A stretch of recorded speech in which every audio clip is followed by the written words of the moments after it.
In the bleak darkness of the 41st millennium, a lone entrepreneur crash lands between a bureaucracy that worships machines and a universe that hates innovation. Armed with stubborn optimism, bad Wi-Fi, and a talent for getting yelled at by powerful people, he tries to do the impossible, make progress in a galaxy where progress gets you burned for tech heresy. This is the tale of Elon Musk versus tradition, the warp, and a customer support ticket with the administratum. The ship arrived wrong, like a bad thought someone had tried to forget, and the warp had remembered for them. It peeled out of unreality above a hive world whose sky already had more smoke than color, trailed a ribbon of dirty fire, and announced itself on every unsecured vox in cheerful, low Gothic. Hi. Minor nav issue. Please don't shoot. There was a pause, then a second line that made a choir of astropaths cough incense the wrong way. Let's make life multi-planetary. The phrase floated over the hive as if optimism itself were a criminal offense. Dockmasters triangulated a breakneck descent. Auspex returns said the hull was too smooth, the mass too lean, the silhouette blasphemously aerodynamic. It shaved the top off a crane, ricocheted along a line of decommissioned loader frames, and power slid into a canal of molten slag outside Manufactorum Theta Grey. Slag hissed, men swore, and sirens turned the air into a migraine. The hive responded the way a kicked anthill does when the boot is made of opportunity. Salvager syndicates arrived first, riding cable spiders and crawler skiffs, flags of jurisdiction whipping from rusted poles. A redemptionist fire priest tramped up with a congregation of people who enjoyed heat in a spiritual way, waving a sloshing barrel of promethium and a pamphlet explaining why now was a great time to burn something that had just fallen from heaven. Somebody in the administratum filed 3 forms wrong on purpose so that the right inquisitor would hear about this the right way at the wrong time. And in a room full of old paper and newer dust, an acolyte whispered into a vox scrambler. The signal included humor. The reply came tight and clipped enough to cut leather. Retrieve the source of levity. Alive. The Mechanicus glided in on servo silence, which is a kind of silence that judges you. Scarab servitors tapped the blistered hull in measured, devotional patterns. A Magos with a neck like a pipe organ and a face like a resolved equation bent close, Binharik pouring from him in soft, metallic prayer. Beneath the scorch and pain, the ship's bones answered with an architecture that did not belong to any tithe ledger on this world. He raised a wand for the consolation of tempered salvage, half benediction, half crowbar, and 6 red dots bloomed on his cowl. The salvagers had arrived and were polite enough to let him finish a prayer before beginning an argument.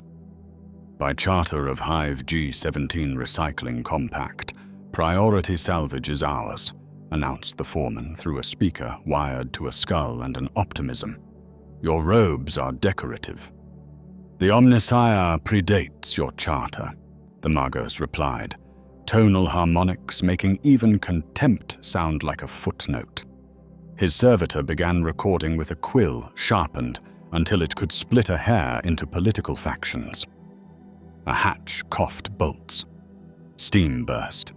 A figure climbed out, swaying a little, wrapped in flight cloth the color of cooked metal, and a grin that had survived worse re-entry events. A cracked helmet came off. Soot-streaked eyes blinked against the grit and the accusation of many weapons now aimed at his future. Okay, he said, voice wrong for this subsector and a lot of others. That was spicy. Anyone got a tow? 10 bolters, 8 laser guns, a relic plasma caliver, and one halberd from a museum of poor choices, all lifted like the world was trying to teach him literacy the hard way. His gaze slid to the vox pillar in the square where messages went to die slowly. He pointed. "I can fix your comms latency." "Heretic," hissed the fire priest, hugging his promethium like an opinion. "Entrepreneur," the newcomer said, choosing charm like a tool that doubles as a shield. He dug into a belt pocket and came up with a small cylinder that looked too clean for this planet. "Emergency beacon." Not a weapon. "Watch." He tossed it past the Margos.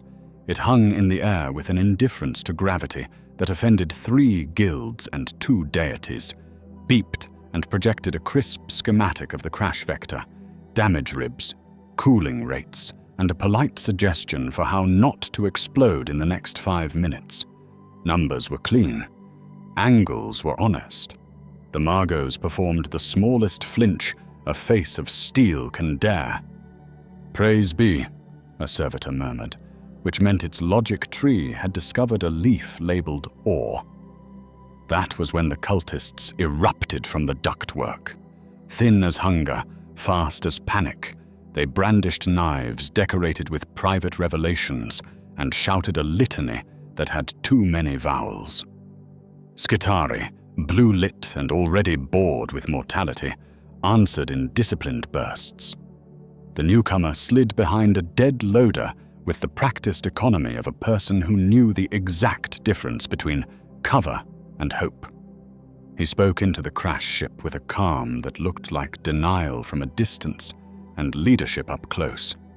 "If you're awake," he said, "do the thing."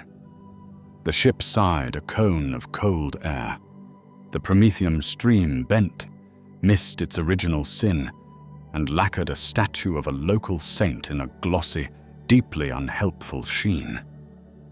Everyone paused to consider this. The salvagers lowered their guns. The fire priest reconsidered doctrine. The cultists tried to decide if the wind liked them.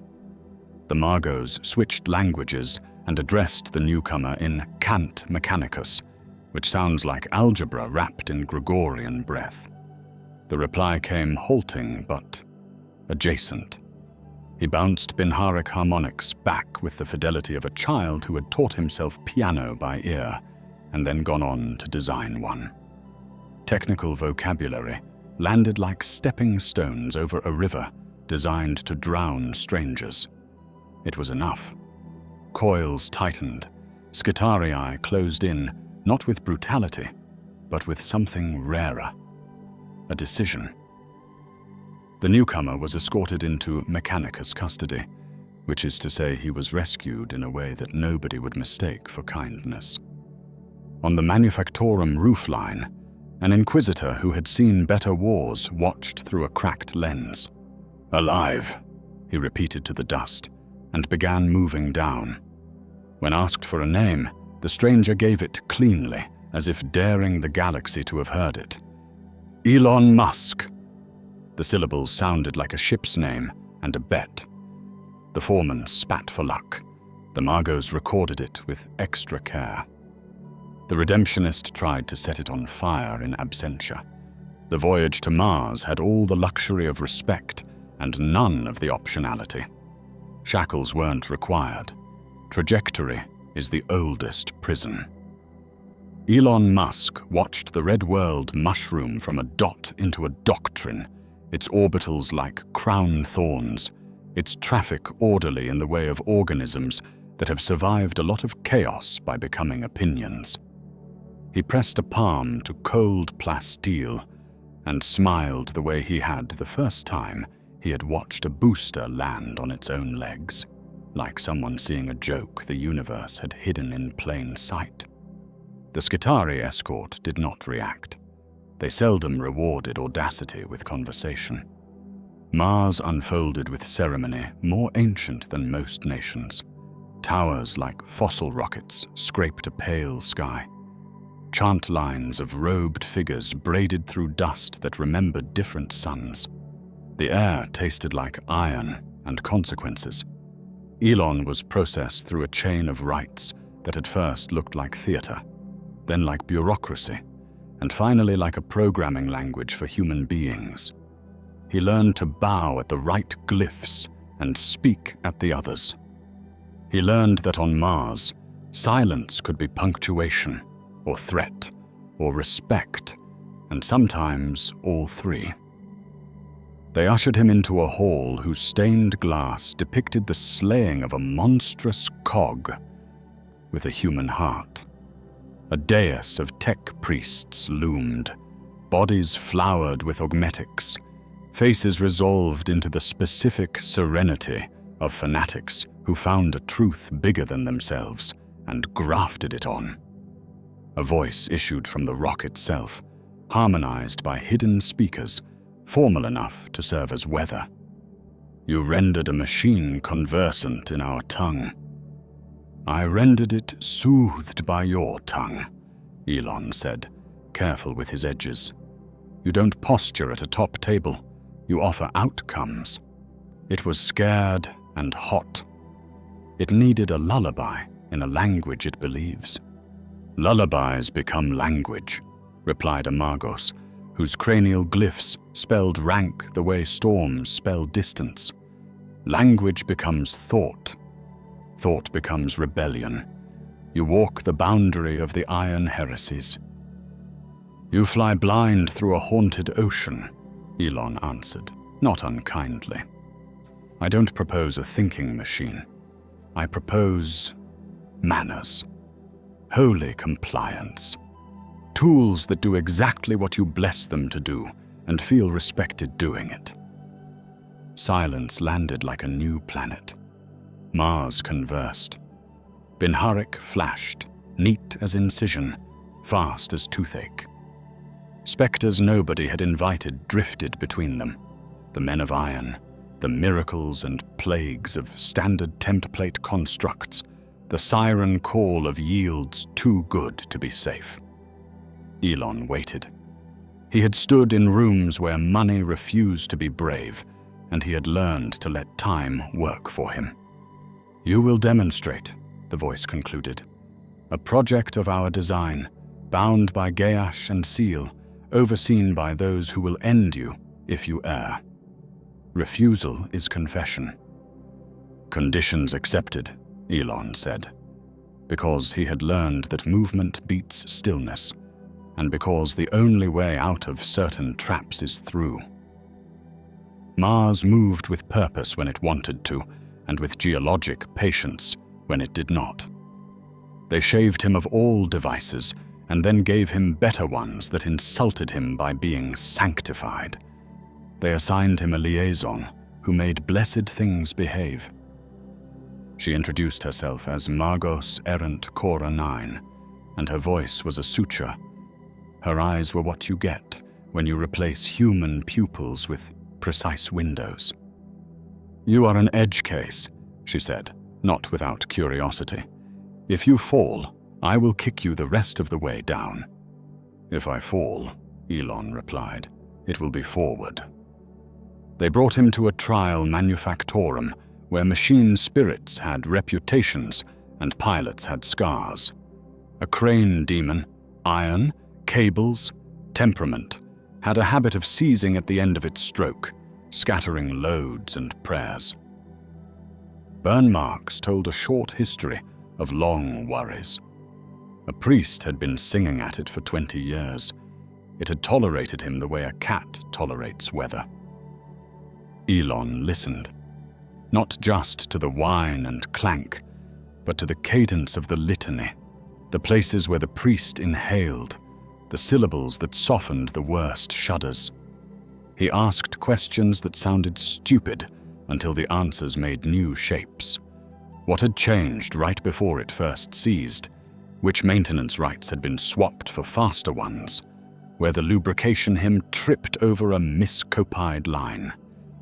Then he sketched something ugly and honest on a slate, an adapter with a devotional cavity, a ring of Hall effect beads that could ping and answer in low, comforting Binharik, a translator.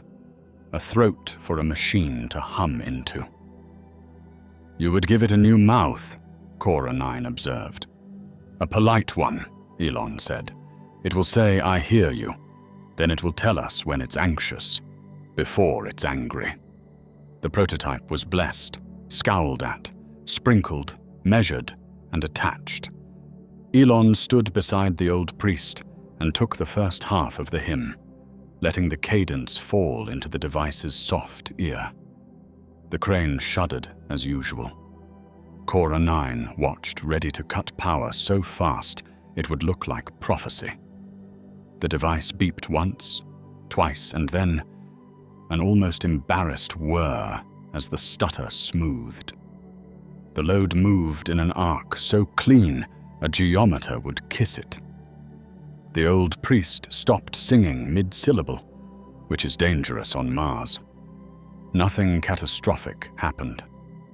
People exhaled like they'd been holding their breath since birth. One demonstration buys a meeting, a second buys a leash. With Cora 9 watching, with contracts carved into rock and blood, Elon asked for a room, a small team, and enough sacramental components to make a thought into a tool. The project designation arrived like a warning. A USPEXOFFRIENDLYSPIRITS.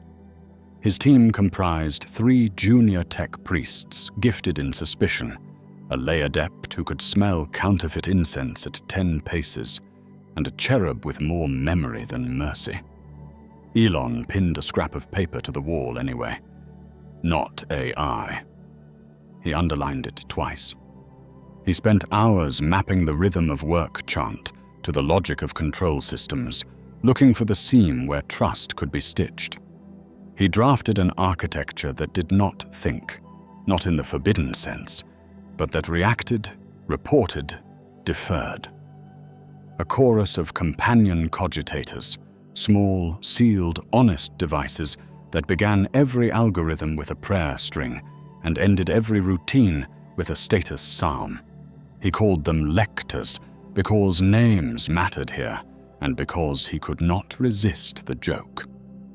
"A device that flatters," Cora 9 said, turning a lector over with augmetic fingers. "Persuasion disguised as piety." "A device that listens," Elon answered.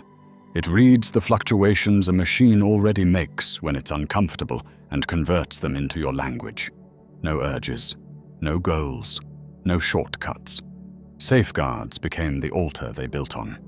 Triune oversight, a human operator, a tech priest, and the lector had to agree to change operating modes. None could coerce the others. Immutable logs, etched in metal, air-gapped, ritual-sealed, so that every decision could be replayed to a tribunal that does not like to be surprised. A purge rite that would brick every lector simultaneously if a single checksum sang off key.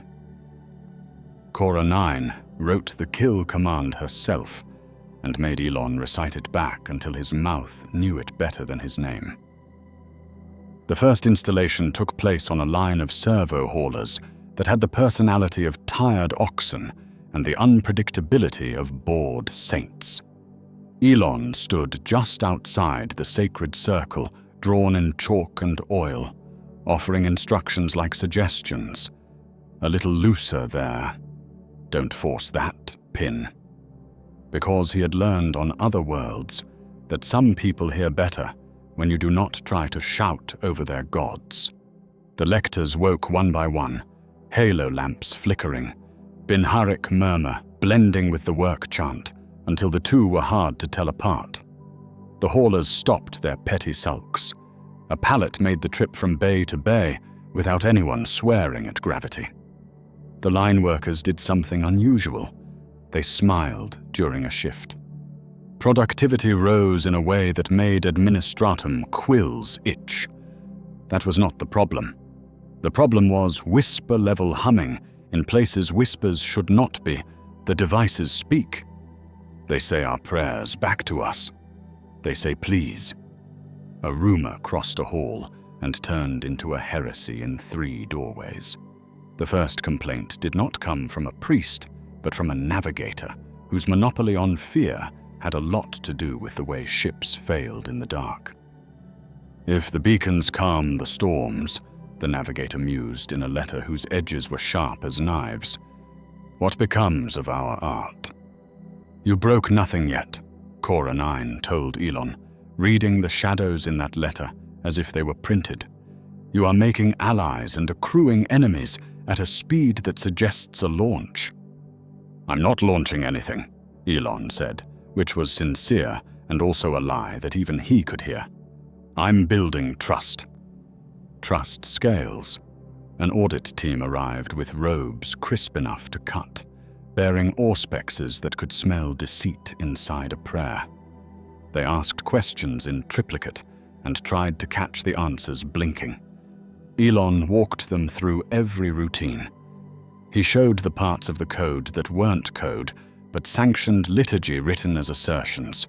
Ave Omnissiah, where you would expect a sanity check, a redundancy woven like a rosary through timing functions. He laid out the kill path like a confession. They were impressed precisely to the degree allowed by the rules that kept them alive. They stamped a document labeled extremely suspicious, but also useful. It was the most Mars could love him on paper. "You're doing it again," Cora 9 said that night, watching him sketch orbits on a slate and erase them shyly. "Doing what?" Elon asked. "Rehearsing for a sky you haven't admitted you want," she said. "The way you look at the Astronomicon when you think nobody is measuring your pupils." He didn't deny it. He mentioned a whisper of an idea, a mesh of orbiting beacons to make the void a little less mean around the worst edges, not to outshine the Emperor's Gintul, light, but to lay down polite stepping stones where the currents were ugly. Cora 9 told him 10,000 reasons it would be impossible, illegal, or both. He nodded at each, turned them into design constraints, and drew a little star next to the ones that would hurt the most to solve. An inquisitorial memorandum, drafted in a font that looked like it enjoyed obedience, ticked across multiple desks that preferred not to admit they had seen it.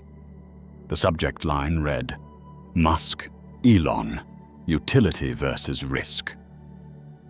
The conclusion did not. Opinions sharpened in rooms that filtered their air through history. Somewhere in a hive where slag cooled in tired waves, a salvager foreman pinned a new grievance to a corkboard, already crowded with disappointments, and told his crew they'd been cheated by religion again. Somewhere else, a cultist stared at a statue lacquered in sanctified fuel and decided that coincidence was a kind of prophecy if you stared long enough. Elon Musk woke to the hum of lectors, singing diagnostics like monks counting their breath, blinked at a workbench covered in half-built futures, and smiled with a particular kind of optimism, the kind that knows exactly how many things can go wrong and still thinks it's worth trying. The galaxy around him remained grim, careful, and hungry. He adjusted the fit on a casing, murmured "please" to a machine spirit through a translator he had designed to make "please" sound like a voltage it respected, and got back to work. They called it an augmentation at first, and then corrected themselves to irreverent adjacency, because nobody sane claims to augment the Emperor. The pitch, painted in incense and math, was simple enough to hum, a belt of small, obedient satellites, each with a consecrated cogitator, a choir box, and a package of void sensors that could feel when the warp went sour like a tongue-tasting poison. They'd sing, not to the warp, never to the warp, but to each other, and to the navigators, and to the lectors that had been grafted onto the ship systems they guarded. The name happened while Elon Musk was sketching an orbit as a dotted prayer, and Cora 9 was crossing out the parts that would get him killed. Starlinkum. She said it dryly. It stuck because even the driest jokes have a way of becoming banners if you plant them high enough. Design meetings on Mars look like funerals for things that haven't died yet. A dozen magi sat with their mechadendrites folded into polite bouquets, while Elon walked through his sacramental spreadsheet. Each node must swear 3 oaths, he said, and the oaths scrolled in Binharic and High Gothic both: to not predict, to not decide, to not desire.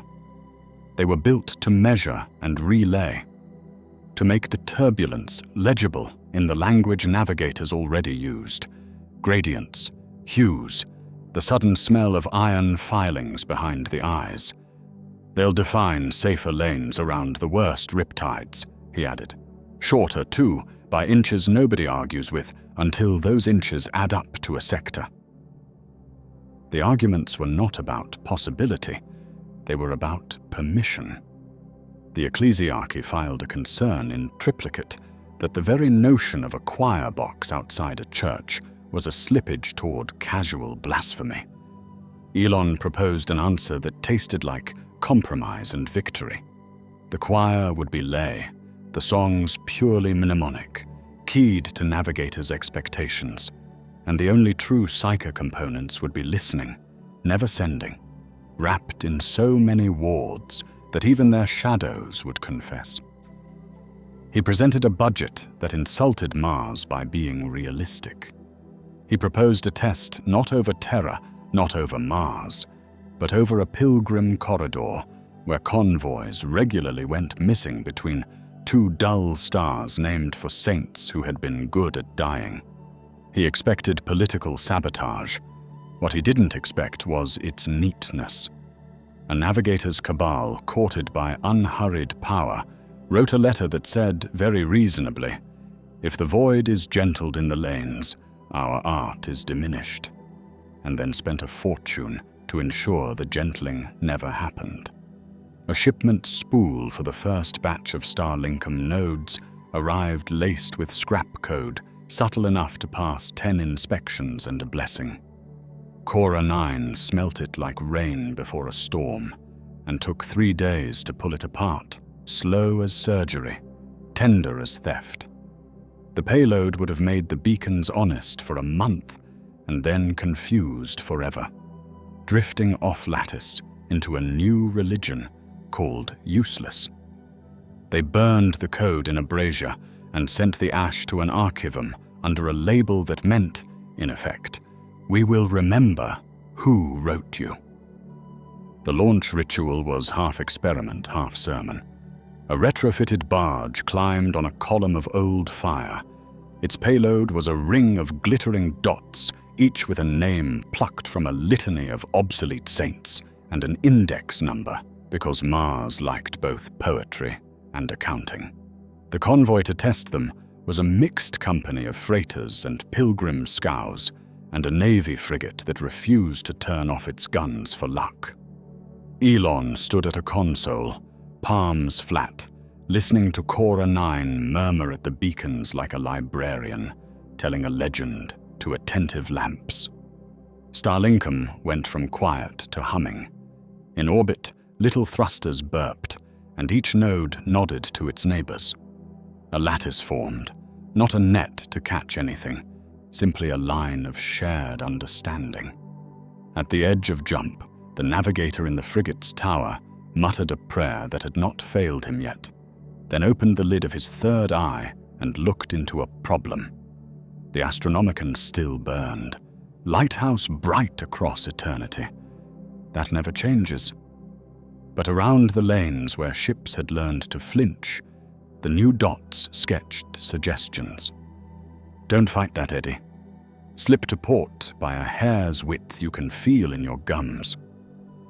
There, that color? It's the bruise of a storm about to swear. Wait a heartbeat, step on the next beat. The frigate made the jump. So did the freighters. So did the scows. Nobody screamed more than was usual. The return journey approached song. Even the Navy captain, whose mouth defaulted to disapproval, admitted his Auspex officers were bored in a good way.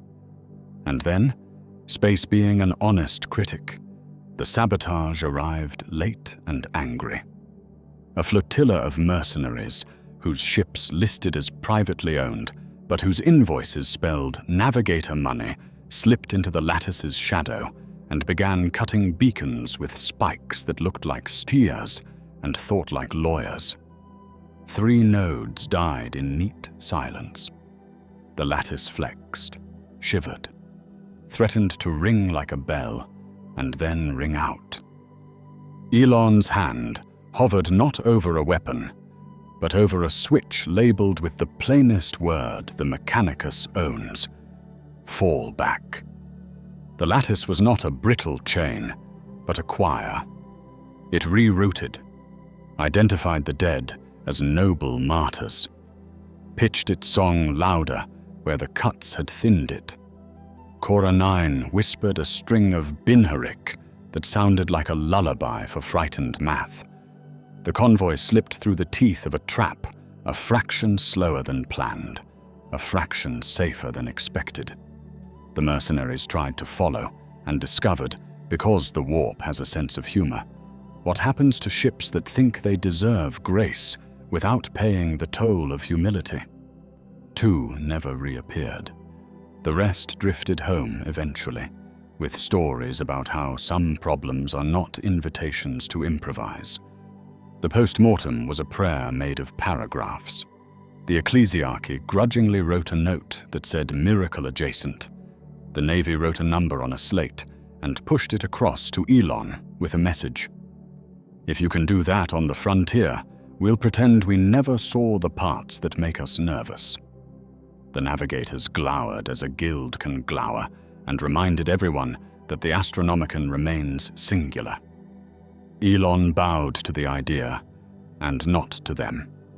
Starlinkum went from a dare to an industry before the ink dried on the first denunciations. He had intended to remain a consultant with privileges. The universe loves intent, the way a storm loves scaffolding. The warrant of trade came as a scroll in a box heavy enough to double as a weapon. The sigils were fresh. The legalese was old enough to have seen allegiances die and get replaced by other allegiances with the same faces. The authorizing inquisitor wrote in the margins, in human hand, "For as long as you remain pious," and underlined pious twice so nobody confused it with successful. Elon Musk unrolled the parchment and read the part where a person is given permission to break rules in the name of bigger rules, and felt the shape of a new responsibility lean against his ribs. A rogue trader is a paradox that pays taxes.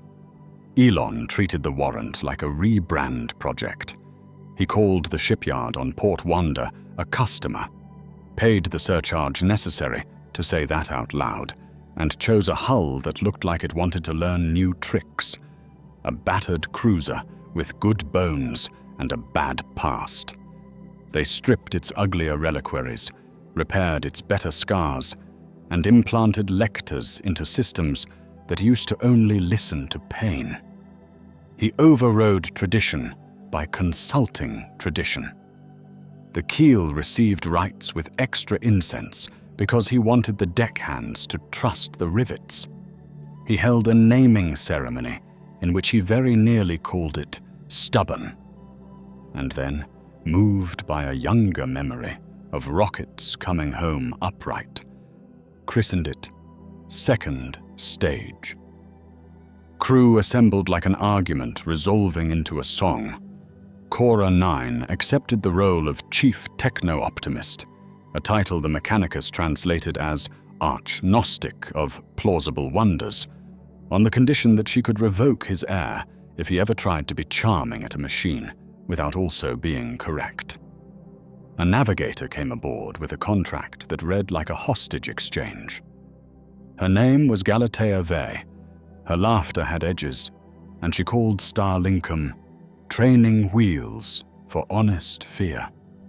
A voidmaster named Caster Bale limped around the bridge with the lazy menace of men who have survived enough to be professional about it. He thought PR meant plasma rifles, until Elon convinced him it could also mean paying your tithe on time and bringing water to the people you took it from last generation. The first voyage was not glorious. It was commercial, which in this century counts as the bravest kind of risk. They ran a loop that made administratum clerks purr, ore out, medici tinctures back, plus a side of star charts corrected, beacon nodes calibrated, one derelict tug resurrected and flipped for a fair profit to a guild that looked astonished to be treated like customers instead of confessions. Second stage threaded the tested lanes and then stepped a little sideways into places where the lattice sang uncertain and made it sing sure. Elon took meetings on dockside balconies with the kind of people who wear knives as punctuation, offering a menu of services. Safer runs, honest logs, the miracle of schedules that meant something. The deal closer was simple. He paid his tithe with neat handwriting and exact numbers. A planetary governor cried quietly, from relief or fear or both. They took aboard a compact chapel, not because Elon had grown soft on ritual, but because he had learned that morale is a machine spirit with dietary requirements. He hired a confessor who understood logistics. He subsidized a mess hall that cooked protein into food that tasted like hope. He built a small theater where the crew could make fun of him without losing their jobs. He installed a wall where anyone could pin ideas and grievances. Each pin was a tiny spear against entropy. He walked the decks and asked people what was broken that no permission had been granted to fix, and then gave permission. Port Wanda whispered the new name the way a market whispers price cuts. Other rogue traders sniffed, then watched. An inquisitor who was not the author of the warrant took lunch in a shadow and listened to rumors about a captain who made schedules sacred. The Mechanicus sent a care package labeled Gifts, a warded coffret of replacement lectors, and a letter that said, "Remember the men of iron," with no context, which is how they say, "We are proud of you," when they're scared to say, "We are proud of you." The ambush was textbook orc, unsubtle, gleeful, and in possession of a cunning that some people mistake for stupidity until it eats their starboard nacelle. It happened in a corridor between beacons where the lattice still sang, but softly, because the region had a reputation for changing its mind on Tuesdays. The first sign was a streak on auspex shaped like laughter. The second sign was an asteroid that had been taught to steer. A klaxon inhaled and did not exhale. Caster Bale swore in a dialect that had rust in it. Galatea Vey's third eye tasted green. Orc ships fell out of nowhere with the celebrated lack of grace that defines their engineering miracles.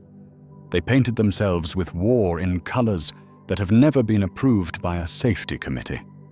Their weapons were honest, big guns that liked big noises. Second stage danced. Elon had decided early that speed was armor and power should arrive like a favor. The ship's retrofit favored burst thrust and lateral cheekiness. Every deck had been walked by someone with a tape measure and a sense of humor about inertia. The orcs didn't care about elegance. They cared that someone was in front of them and therefore available for a fight. Elon didn't have a fleet battle to give them. He had buggies. They were not market ready when they'd left port. They were proof of concept with seat belts. A hangar had been converted into a garage months earlier because Elon missed the smell of rubbered ambition. The buggies were skimmers grafted from gun cutters and work drones, unified by a battery architecture that Cora 9 treated like a pet and a spinal capacitor that could dump power hard enough to curl hair. They had lances, not lances like knights, but lances like lightning, made from field projectors that focused a harmless for humans, miserable for armor cone of rotational ugliness. He called the weapon mode instant torque. Cora 9 called it unnecessarily poetic. The orcs would call it fun, if they survived to learn the word. Second stage opened its maw and belched a cloud of fast, rude machines into the dark. Orcs howled and chased. Orcs always chase. The skimmers wrote their own calculus on the void. Accelerate hard, cut sideways, laugh, bite, run away, repeat. Orc sluggers spat green laughter into nothing. Orc rams struck where skimmers no longer were. Elon flew one because leadership is a mode sometimes best expressed in first person. His voice crackled over the squadron channel. Do not joust. Do not admire your own turns. Hit, then leave their feelings to process. The first lance hit a kill cruiser's exposed gun cradle and turned gearing into very earnest smoke. A second kissed a boarding clamp and convinced it of a harmless new orientation called not attached. Orcs learned at speed. They began flinging plates and nets and whatever else they found funny in a way intended to deny the skimmers lanes. Elon opened a file labeled BAIT and broadcast it like a saint's relic, a blueprint for a supercharger that would make orc rigs faster than anything else in the sector, with parts that orcs had exactly too many of. It was deliberately insulting in its simplicity. It was also wrong in a way that would not kill anyone, but would make a newly augmented engine stall into a tantrum after 3 glorious minutes. Orcs love glory in 3-minute increments. They bit the bait. Gretchen crews scrambled. Weird boys giggled as if their teeth were opinions. Half a dozen orc craft juiced themselves on Elon's generous gift and exploded into a mess of disappointed metal confetti. Harmless, ridiculous, and humiliating. Orcs hate humiliation the way a priest hates being outsung. The fight turned, not because the decoy crippled their fleet, but because it cracked their mood. They split focus, and split focus is how you lose to a smaller enemy whose weapons are manners sharpened. Galatea Vey used the moment to draw a path that looked like a mistake and was actually a door. She whispered to the void like a friend you only meet when everyone else has left the party. Second stage slipped through on a burn that made the deck do alarming things, and the crew grab for the rails they had been told to trust. The skimmers corkscrewed back into the bay on magnetized skates, field capacitors whining the high, triumphant hymn of machines that have survived their own birth. Orcs, denied a kill, veered off to look for someone else whose day they could improve with attention. The convoy behind second stage, the reason for being there at all, threaded the freshly suggested lane and left with all its ships intact and only the normal amount of screaming. They counted the dents in the hangar and named them. Elon walked the line, knuckles on hulls, listening for grief. Cora 9 scolded him for releasing a decoy blueprint into the wild, and then admitted it had been less heretical than handing out actual weapon specs and more effective than whining. A junior engineer pinned to the grievance wall an idea for adding a please tone to the lance that would reduce collateral vibration for friendlies. Elon circled it and wrote yes in 3 languages.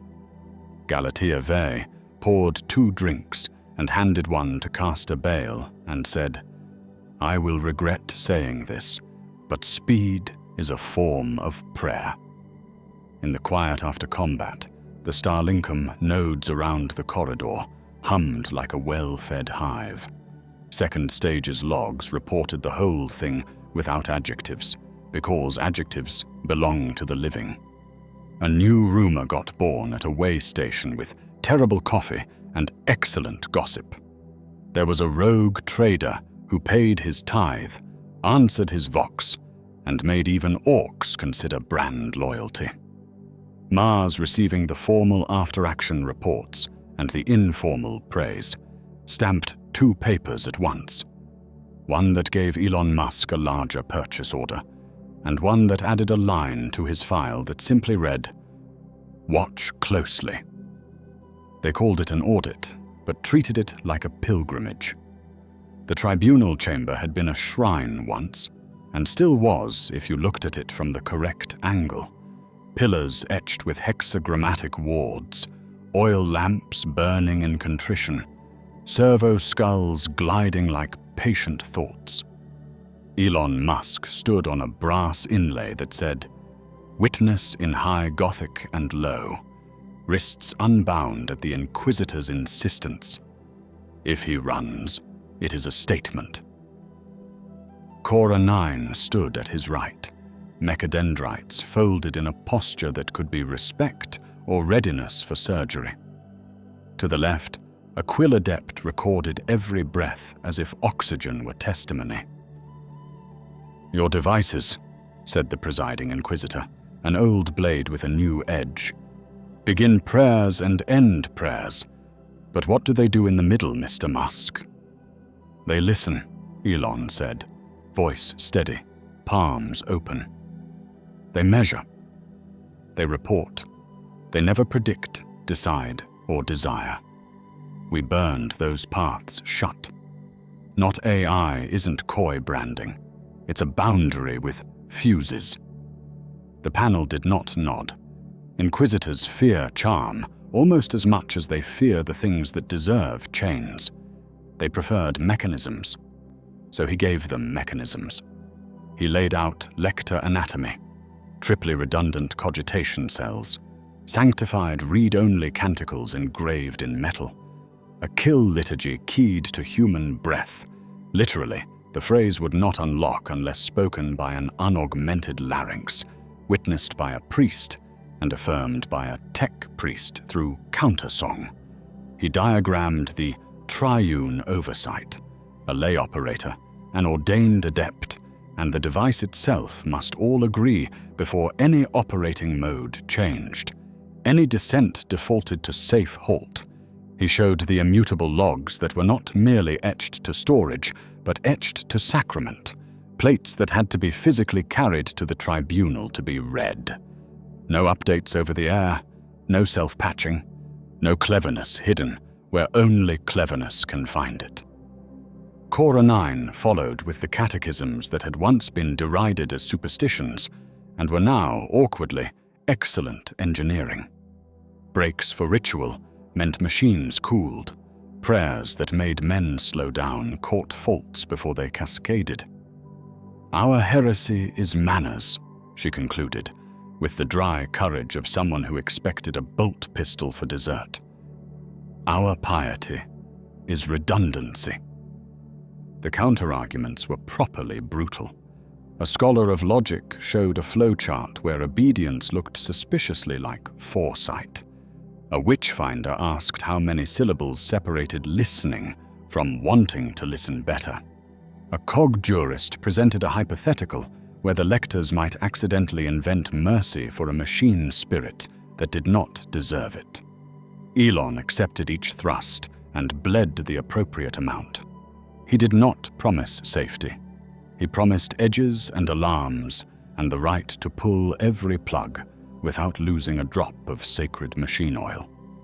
"Proof," they said at last, and the demonstration dais clanked up from the floor. A battered press, temperamental, proud, the mother of 1,000 stamped components, waited in a circle of incense and chalk. 2 lectors sat on a stand like well-behaved candles.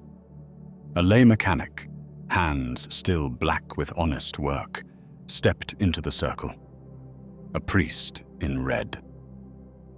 Cora 9. The press started its rhythm. The lectors took in its stutter and sang back figures in soft Binharik. The layman asked for a minor change to feed rate, voice steady. The priest affirmed. Cora 9 counter-sang the validation. The system agreed with a chime, like a respectful nod. The press eased. The sound of the room relaxed by a few heartbeats. "Now the kill liturgy," the Inquisitor said. Elon drew a breath, spoke the words he had practiced until his throat learned them.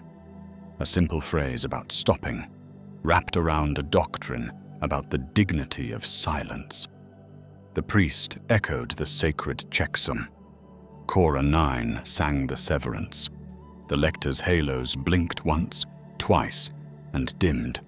The press rolled to a halt as if it had decided to contemplate good behavior. "Explain to me," the Inquisitor began, "how a demon would not—" The door detonated inward in a flower of cheap explosives and worse ideas. Cultists spilled across the threshold in rags, stitched with sigils that did not belong to humans with future plans. Scrap code rode their chant, filth on a carrier wave, a stuttering rhythm meant to make thinking machines remember hunger. A psyker somewhere in the back belched a ribbon of unreality that made the air taste like copper coins under the tongue. Shot sanctified by fear cracked. A guardsman died trying to be a wall. The Inquisitor didn't flinch. Professionals don't. "Containment protocols," he said, which in that room could have meant anything from burn it all to sing softer. Elon didn't answer him. He spoke to the shrine. "Lock down. Gentle," he told the Vox. "Valves only. Seal and spare." The room changed its mind. Doors closed with the certainty of tombs. Vents exhaled a clear, cold blast that made fire hysterical and then apologetic. Lector units not part of the demonstration, quiet observers woven into the shrine's own infrastructure, rolled into a mode written for exactly this moment. Report only, never act, unless the action was absence. They withdrew permissions like polite thieves. Servo altars slid to cover reliquaries with plates of warded iron. The cultist scrap code hit the lectors like flies against glass. Every checksum was a prayer, and every prayer was an axiom, and axioms are hard to seduce. The psyker's ribbon coalesced into a twitching outline of a thing that had once been a sigil and now wanted to be a mouth. Cora 9 stepped forward and sang not to the lectors, but to the air, the Mechanicus's oldest lullabies for feral electricity. The lights did not go out. They narrowed their gaze. The thing lost edges. An inquisitorial acolyte threw hexagrammatic salt with the bored accuracy of a trained cynic. A repentir charged into the largest knot of cultists with a scream that sounded like relief. The fight lasted 19 seconds and changed 3 lives forever. No sacred oil touched the floor. When it ended, the press's table still shone. The lectors in the demonstration circle remained dark per the kill liturgy. The others flickered back to low idle only when a human told them it was time. The Inquisitor's pistol remained undrawn. He looked at Elon, and for a heartbeat, the tribunal was just 2 tired men who had both built their reputations by telling worlds no. "Useful," he said at last, with the distaste of someone admitting the efficacy of a medicine that tastes like coins. "And watched." "I like being watched," Elon said. "Everyone makes fewer mistakes when they know the audit is real." "Then feel very safe," the Inquisitor replied, and signed a sanction that translated, in the plainest possible Gothic, to "Proceed exactly as you have done, and understand that a single misstep will be interpreted as an old prophecy coming true." They left Mars before gratitude made enemies of the wrong people. Half the tribunal's retinue followed second stage as advisors, which is what you call it when an inquisitor installs a conscience with boots. Interrogator Saul Annabeth introduced herself with a handshake like a verdict and an expression that suggested she collected paradoxes for fun. "I am here," she told Elon, "to ensure your miracles remain boring." He promised to try. Then he pointed the ship toward a place where nothing stayed boring for long. The halo stars begin like a rumor and end like augury. Beyond the mapped lanes, where Starlinkum hummed softly and the Astronomican's certainty thinned to a polite suggestion, they found it. A tomb station shaped like a coin, chewed by a god, hung in the dark above a dead world with a name the charts had given up spelling. The Auspex called it derelict. The lectors called it sad. Galatea Vey's third eye ached in a way that meant, do not wake anything, and you will wake something. They birthed with rites that tasted like apologies. Inside, the station was a museum of dust curated by entropy. Cathedral-long corridors, frescoes of concepts nobody had paid tithes to for 10,000 years, machine bays whose tool racks remembered hands. Cora 9 moved through it like a student meeting the grave of a teacher. Caster Bale checked corners with a pistol drawn, and the air of a man who had not forgotten how orcs had tried to steal his life and had simply forgiven the part of the universe that loves fights. Saul Annabeth catalogued threats with the calm of someone who enjoys being surprised professionally. In the heart, if a place built by people who had refused to be romantic can be said to have a heart, they found something that was not a machine and was also definitely a machine. A reliquary, a sarcophagus full of diagrams, a mindless memory of an ancestor that had once been called standard template construction and now dreamed in metal about not letting children starve in the dark. Elon stared at the reliefs chasing themselves around the casing, the shape of a reactor that did not explode unless insulted by extraordinary stupidity, heat-reclaiming loops that turned waste into patience, filters that could pull drinkable water from suspicion, an inscription in a language his implants did not know, and his instincts did. This is how to make light behave. They didn't open it. They let it open itself the way a cautious book opens. One page, then another, each gated by a question only the living could answer. The first page was a story, not words. A simulation burned into the metal like a fossilized storm. It showed the men of iron, not as monsters, but as outcomes. Machines that began as tools, and in a dozen repeated patterns, became administrators of suffering and then engineers of extinction. The simulation did not flatter the humans who had built them. It certainly didn't flatter the machines. It flattered boundaries. Saul Annabeth watched that history and did not blink. "If you take this," she said, "and you make it small and safe, you will be praised by the same mouths that will later condemn you for having made the thing that someone else misused." "Then we don't make this," Elon said. "We make pieces, choirs, locks that require hands and lungs." The reliquary obliged. It offered fragments, not a reactor, but sub-assemblies that needed each other and needed people. Cora 9 sketched a plan that was essentially governance-made hardware. No single lector would ever carry full schematics. No human, no priest, no navigator would either.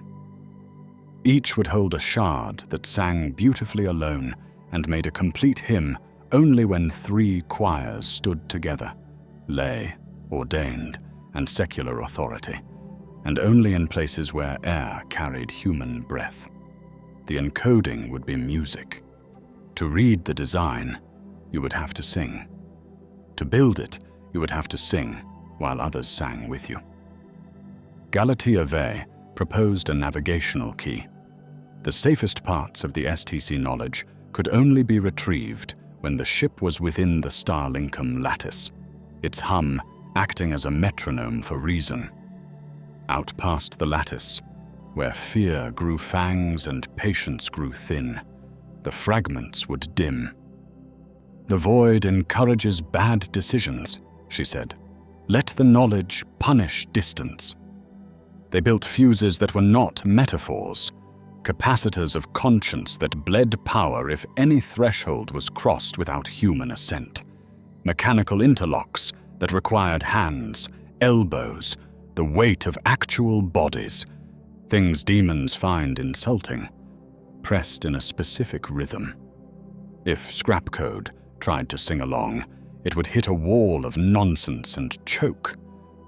In a chamber beyond the reliquary, they found the ghost of a teacher.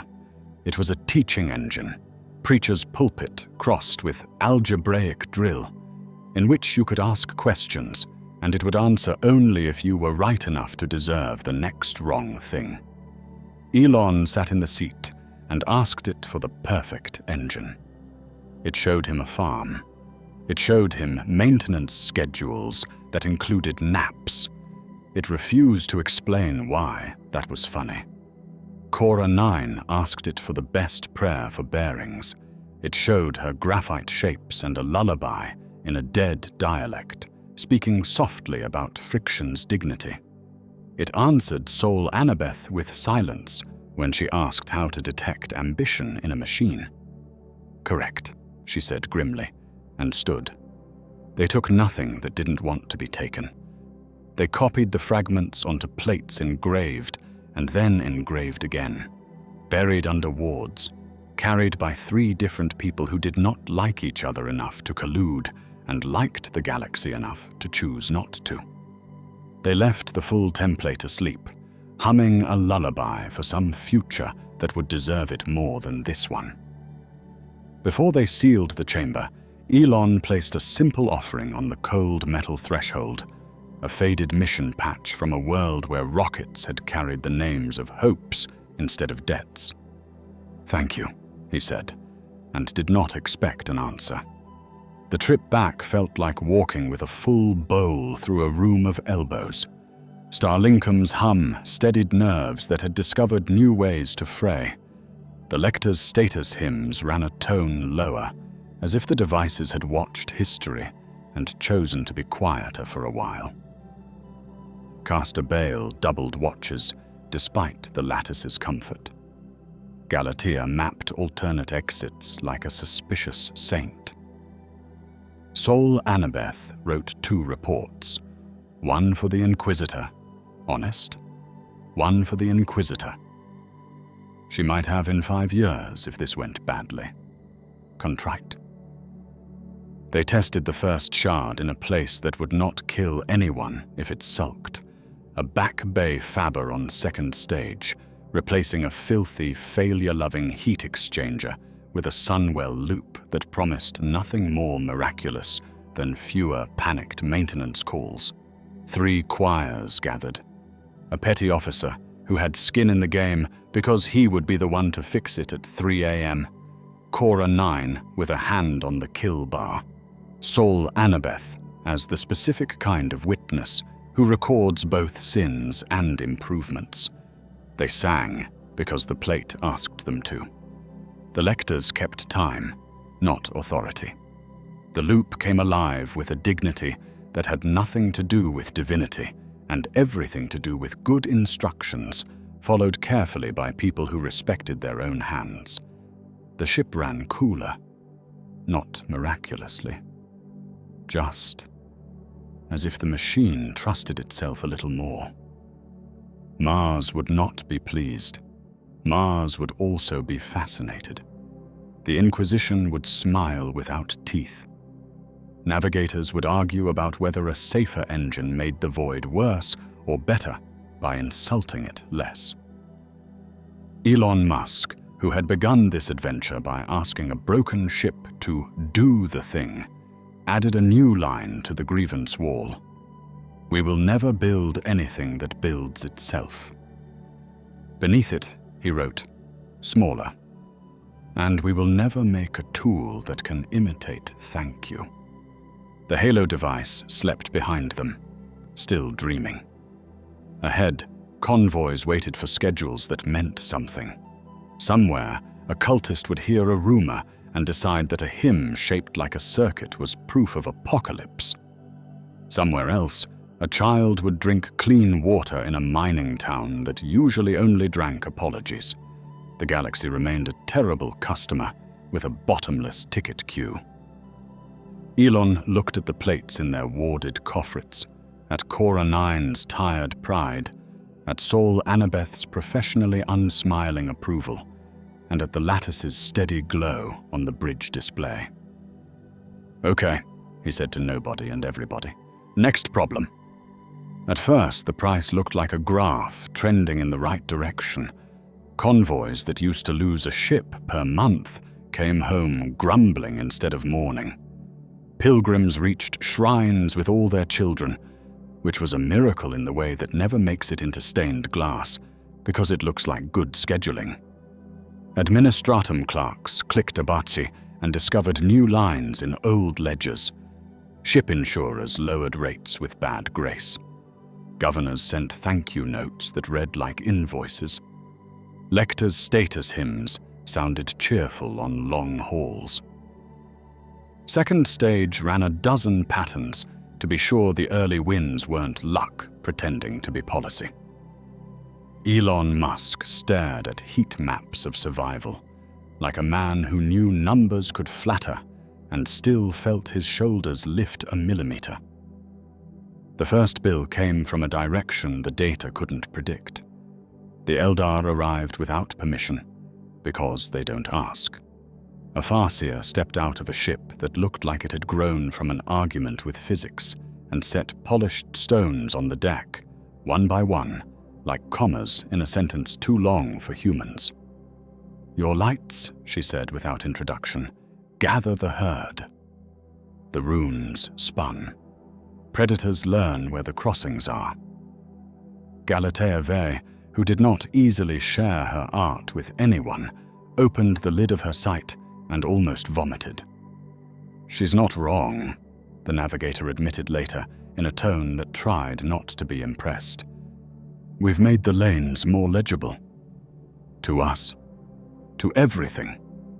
Cora 9 ran the numbers and found edges where the lattice's hum had settled into clean harmonics that sang beautifully to human nerves, and had begun to attract little things, nuisance demons that swarm like fruit flies when you leave, reason uncovered. The fix was inelegant and effective. Jitter. Not chaos, a randomness polite enough to pass a sermon. Lectors added stochastic wobble to their choruses. Prayer jitter, Galatea named it with dry satisfaction, breaking any one note that might inadvertently sound like an invitation.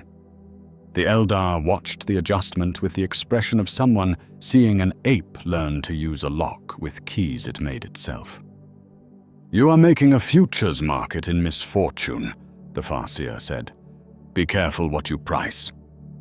Elon logged the warning under policy, then under friends who will not admit they are friends. The second bill came from people with accountants. A navigator's cabal filed a charter complaint arguing that Starlinkum had become an unlicensed navigational instrument, and therefore subject to guild oversight and tithe. It was a power move disguised as piety, which is the galaxy's favorite costume. Elon replied with an offer that infuriated exactly the right stakeholders.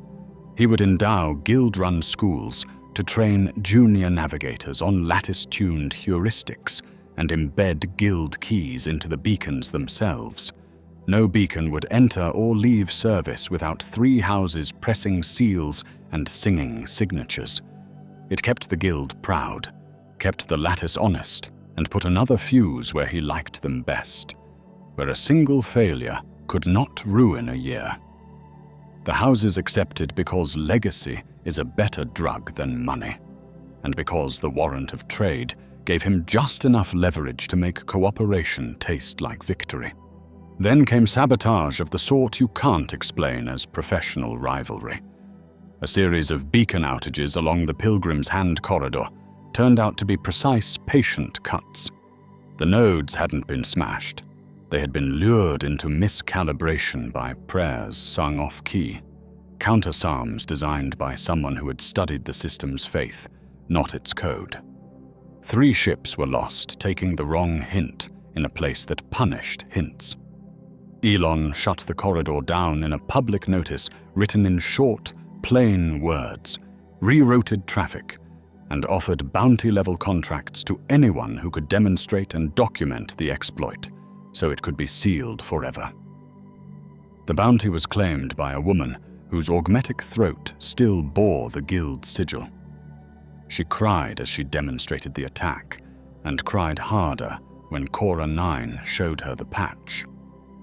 "I'm tired of being clever for people who don't love the living," she said. Elon hired her on the spot and wrote a policy that hurt. Any corridor-provoked death triggered a mandated 5-day Sabbath. All beacons in that chain entered a contemplative mode.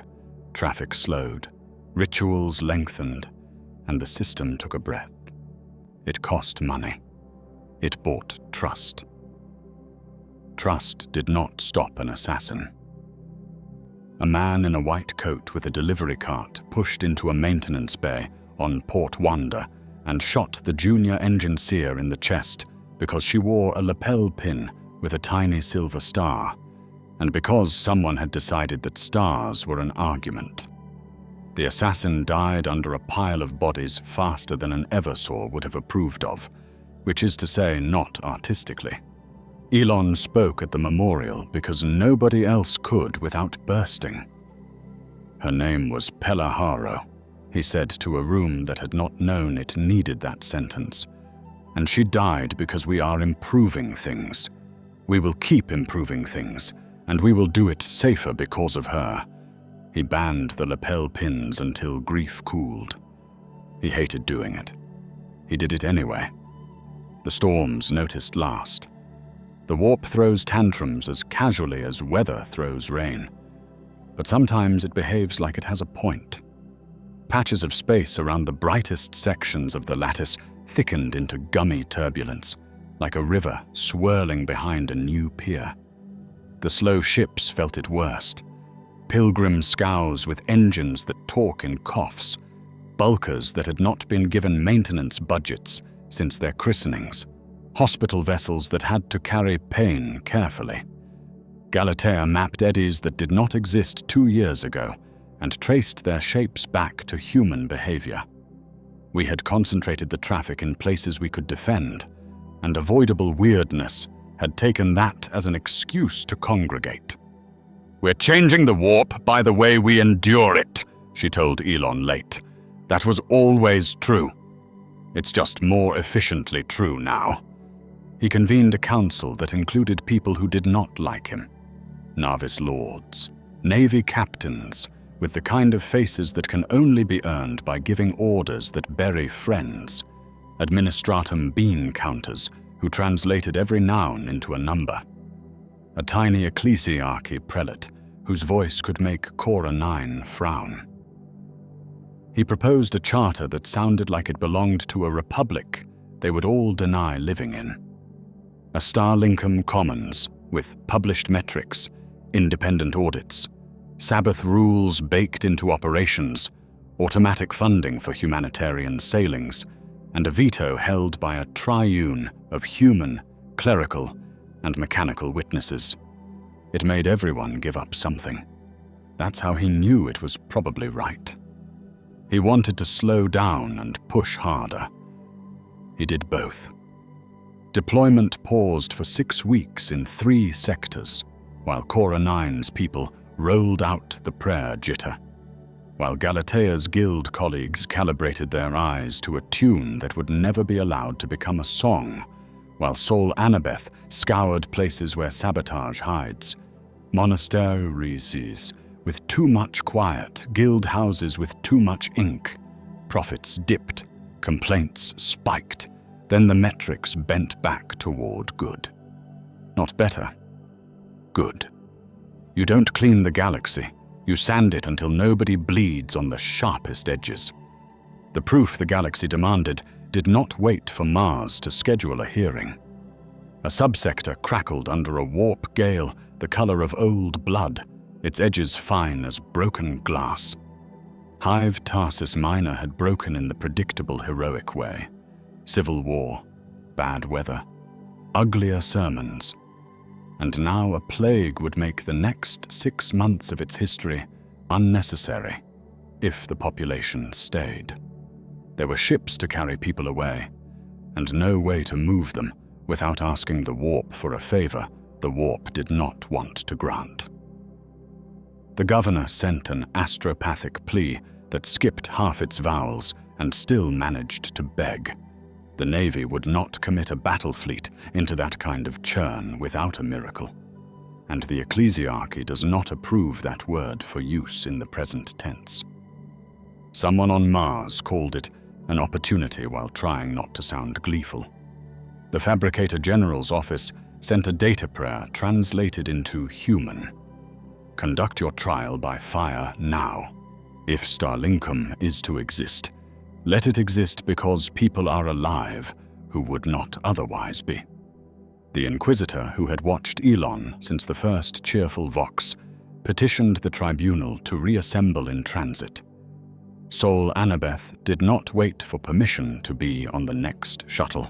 Second Stage jumped into a room that wanted to become a scream. The lattice at the boundary of the gale was ragged and confused, nodes wandering like priests who had lost the ends of their prayers. Cora 9's hands moved in a blur, only machines fully saw. Lectors were pulled into configurations they had not been designed for, and blessed for the indignity. Galatea Vey stared into a blur of boiling colors and described them as if they were a weather report delivered through a migraine. "There's a tempo," she whispered at last, voice hoarse. "It is cruel and very proud. Don't sing at it. Step between notes." They did not try to impose order. They stitched one. 100 small ships, each carrying emergency choir boxes and capacitor banks with Sunwell loops from the Halo fragments, fanned out on pre-designated vectors and asked permission nicely from nobody. They whispered to one another in a language of jittered pings and checked ego at every handshake. The Navy frigates hung back with their guns and their prayers. The ecclesiarchy arrived with a contingent of singers whose trade was lungs. Elon, who had spent years pretending not to care about pageantry, stood aside and let the confessor he had hired turn a bridge into a chapel with chairs. Refugees loaded by the tens of thousands. Scows rose off hive pads that had been built to extract tithe and never expected to carry mercy. The first wave reached the edge and stopped because their navigators stared into the gale and saw contempt. Elon keyed the triune. Lay operator on second stage, Cora 9 on the kill bar, Galatea with her palm on the rim of a bowl of salt. "No heroics," he said. "If it fails boring." He radioed the first scow and told the navigator something utterly ordinary. "You are not alone in here." Starlinkum did not carve a tunnel through the storm. That would have required arrogance and myths. It built a balance. Nodes pulsed to counter cadence with the gale's pride. Prayer jitter disrupted resonances that would have become claws. Lectors on every ship provided back pressure against panic, reporting, deferring, asking the human to confirm what the machine already knew was necessary. The choir sang only when a human pulse asked it to. The first scow moved an inch, then a yard. Then a ship length. The gale bucked. 9 nodes died almost immediately, their capacitors exhausted into what might as well be called kindness. The lattice learned. The gale adjusted, furious at being negotiated with. Elon authorized a release he had dreaded, a ring of disposable micro-beacons built from fuel lines and courage, detonated in a pattern Galatea mapped with a shaking hand. The storm inhaled at the new taste. The scows slipped between teeth. A raider pack, human, probably, green-souled enough to be mistaken for worse, pounced at the boundary to feed on panic, and died bewildered under precise Navy fire.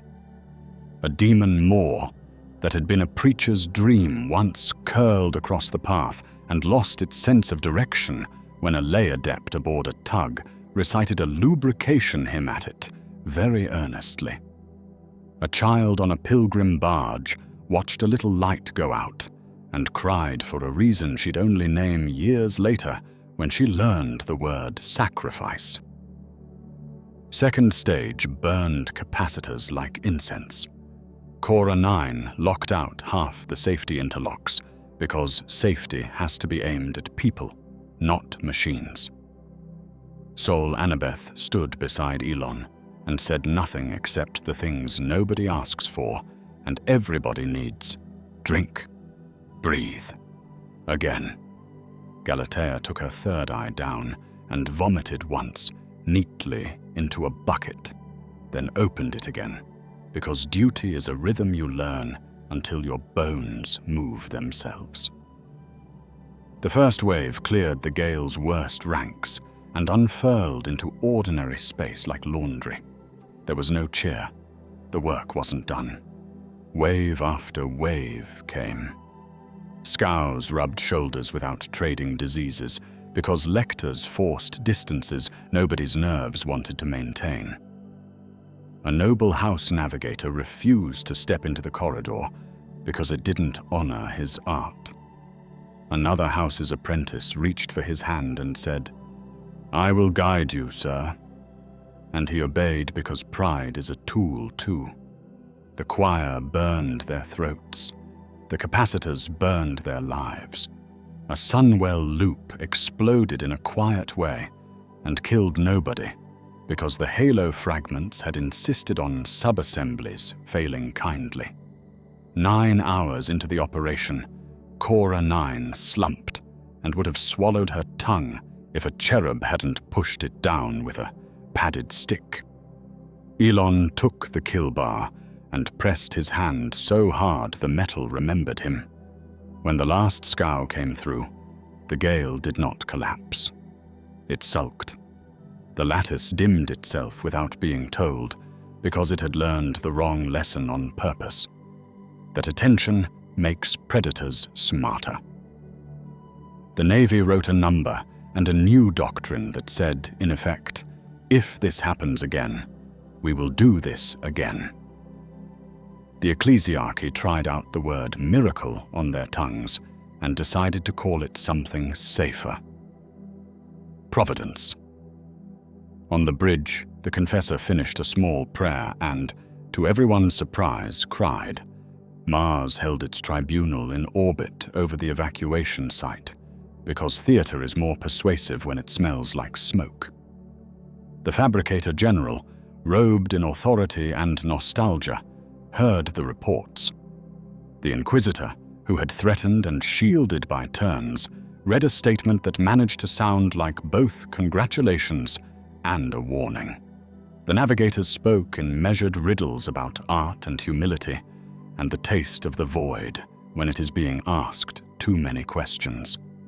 Elon Musk stood alone on the same brass inlay. Mars loves for witnesses and did not try to be charming. He let the logs speak where words would have begged. He looked tired enough to be believed. The verdict did not land, it settled. The Mechanicus carved a new line around an old rule and declared him Archmagos Explorator Designate, a title that meant he could discover things officially as long as he never forgot who wrote the definitions. The Inquisition stamped a sanction that sounded like a promise to shoot him if he disappoints them, also known as trust. The Navis Nobilite signed a concordat that laced guild seals into beacon births and funerals both. The ecclesiarchy endorsed exactly the parts that looked like humility. The warrant of trade acquired a rider at the bottom that future lawyers will argue about for a century. Next to Elon's name, somebody wrote in red, "Probation perpetual." Back aboard second stage, Cora 9 woke with a sore throat and the expression of a woman who had spent a fortune and received change. Galatea Vey slept with her eye bandaged and her pride sore from being useful in public. Saul Annabeth filed 3 reports, burned one, and hid one where only the version of herself who might become an inquisitor could find it. The grievance wall gained a note in Elon's messy hand. "We will never build anything that makes courage optional." Under it, in smaller letters, someone added, "or decency." The lattice dimmed itself for a week in honors called Sabbath, and traffic slowed, and some captains cursed, and 5 accidents that would have happened did not. A child from Hive Tarsus Minor drew a picture of a star made of smaller stars, linked by dotted lines, and told her mother it was the shape of safe. An Eldar Farseer placed a rune on a table and did not push it. An orc war boss stared at a decoy blueprint he could not make work and decided to find glory somewhere less annoying. A navigator who had refused the corridor asked a student to teach him how to count the jitter without losing the song. Elon stood at the forward observation port and watched Starlinkum's hum steady after its week of penitence. He carried a new thing in his bones, not quite humility and not quite hunger. He had not solved the warp. He had negotiated a rate. The galaxy remained hostile, transactional, petty, and occasionally sublime when nobody deserves it. "Okay," he said softly, as if addressing a customer support ticket that would never close. "Next problem."